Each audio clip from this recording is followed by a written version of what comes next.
Hello everyone, welcome back to try and taste kitchen. કોઈ પણ festival હોય તો ઝટપટ કોઈ પણ સ્વીટ બની જાય તો એ છે ખીર. તો તમે એકને એક જો રાઈસની ખીર ખાઈને બોર થઈ ગયા હો તો આજે હું તમારી સાથે એકદમ નવી રીતથી નવા સ્વાદ સાથે મગની દાળ અને રાઈસની ખીર બનાવવાની રેસીપી શેર કરીશ. આઈ એમ શ્યોર બધાને ખૂબ જ પસંદ આવશે. તો ચાલો રેસીપી સ્ટાર્ટ કરી દઈએ. જો તમને રેસીપી પસંદ આવે તો વિડીયોને લાઇક કરજો, શેર કરજો અને આવી નવી રેસીપી જોવા માટે મારી ચેનલ ટ્રાય એન્ડ ટેસ્ટને સબસ્ક્રાઈબ કરી બાજુમાં આપેલું બેલ આઇકન જરૂરથી પ્રેસ કરજો આવા નવા વિડીયો જોવા માટે. ડિલિશિયસ ખીર બનાવવા માટે આપણે અહીંયા 1/4 કપ મગની દાળ લીધી છે. મગની દાળને મેં 4 કલાક પલાળીને રાખી હતી. તમે જોઈ શકો છો કે દાળ એકદમ સારી રીતે પલળી ગઈ છે. એકદમ સિમ્પલ માપ છે.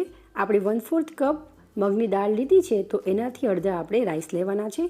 તો રાઈસ મેં અહીંયા 2 થી 2.5 ટેબલ સ્પૂન જેટલા લીધા છે.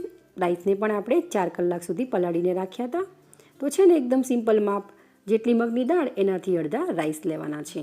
તો તમે વિચારશો કે આ દાળ અને ભાતમાંથી બનતી ખીરનો ટેસ્ટ કેવો હશે. એકવાર જરૂરથી ટ્રાય કરજો. આઈ એમ શ્યોર તમે રાઈસની ખીર તો ભૂલી જ જશો. હવે આપણે એક કુકર લઈશું. કુકરમાં આપણે 1 કપ પાણી ઉમેરીશું. ત્યારબાદ આપણે તેમાં પલાળેલા દાળ અને રાઈસમાંથી પાણી કાઢી એને પણ આપણે કુકરમાં લઈ લઈશું.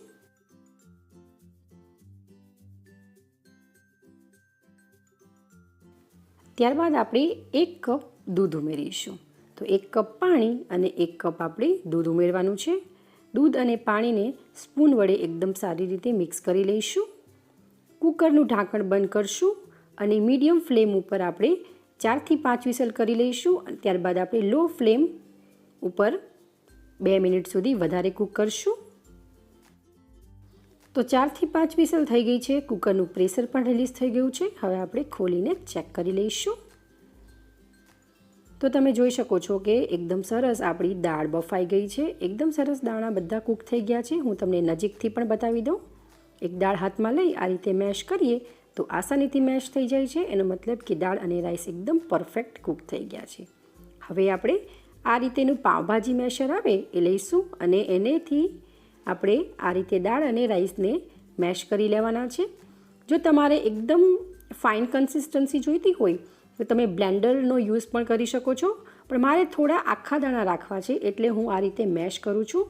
બટ સ્ટીલ મેં તમને કીધું એમ તમે મિક્સરમાં અથવા તો બ્લેન્ડરમાં એને બ્લેન્ડ કરી એકદમ સ્મૂથ પેસ્ટ પણ બનાવી શકો છો. ત્યારબાદ આપણે 1 કપ જેટલું વધુ દૂધ ઉમેરી બરોબર મિક્સ કરી લઈશું. આગળ જતાં જો જરૂર લાગશે તો થોડું વધુ ઉમેરીશું, પણ અત્યારે આપણે 1 કપ ઉમેરી મિક્સ કર્યું છે. હવે આપણે ગેસ ઉપર પેનને ગરમ કરવા મૂકીશું અને દૂધ અને દાળ રાઈસવાળું મિશ્રણ જે છે એને આપણે પેનમાં એડ કરી મીડિયમ ફ્લેમ ઉપર કન્ટિન્યુઅસ હલાવતા રહેવાનું છે. તમે રાઈસની ખીર પણ ખાધી હશે, મગની દાળનો હલવો પણ ખાધો હશે. ક્યારે મગની દાળ અને રાઈસની કમ્બાઈન ખીર ખાધી છે ખરી? જો ખાધી હોય તો મને કમેન્ટ કરી જરૂરથી જણાવજો અને સાથે આ રેસીપી કેવી લાગે છે એ પણ મને જરૂરથી જણાવજો. થોડું મને ઠીક લાગે છે તો 1/4 કપ જેટલું દૂધ મેં વધુ ઉમેર્યું છે. મીડિયમ ફ્લેમ ઉપર કન્ટિન્યુઅસ આપણે હલાવતા રહેવાનું છે. લગભગ 4 થી 5 મિનિટ થઈ ગઈ છે. તમે જોઈ શકો છો કે ખૂબ જ સરસ બોઇલ આવી ગયો છે દૂધમાં. સાઈડમાંથી આપણે સ્ટીક થયેલી મલાઈને પણ કાઢી દૂધમાં ઉમેરતા જઈશું જેથી દૂધ ઘટ થઈ જાય. હવે આપણે 2 ટેબલ સ્પૂન મિલ્ક પાવડર ઉમેરીશું. મિલ્ક પાવડર ઉમેરવો ટોટલી ઓપ્શનલ છે. તમારી પાસે ઘરે માવો હોય તો તમે માવો ઉમેરી શકો છો 2 ટેબલ સ્પૂન. માવો પણ ના હોય તો મલાઈ ઉમેરી શકો છો અને મલાઈ પણ ના ઉમેરવી હોય તો દૂધની ક્વોન્ટિટી થોડી વધુ કરી લેવી. મિલ્ક પાવડર ઉમેરી આપણે વ્યવસ્થિત મિક્સ કરશું જેથી બિલકુલ પણ અંદર લમ્સ ના રહે, મિક્સ થઈ જાય. ત્યારબાદ આપણે અડધો કપ ખાંડ ઉમેરીશું. તમે જેટલું સ્વીટ ખાતા હો એના બેઝ ઉપર ખાંડની ક્વોન્ટિટી મેં વધુ ઓછી કરી શકો છો. ત્યારબાદ અહીંયા મેં 2 થી 3 ટેબલ સ્પૂન દૂધમાં કેસરને પલાળીને રાખ્યું હતું ગરમ દૂધમાં. એ આપણે ઉમેરી દઈશું. ખૂબ જ સરસ કલર આવશે અને એકદમ સારી રીતે મિક્સ કરી લઈશું.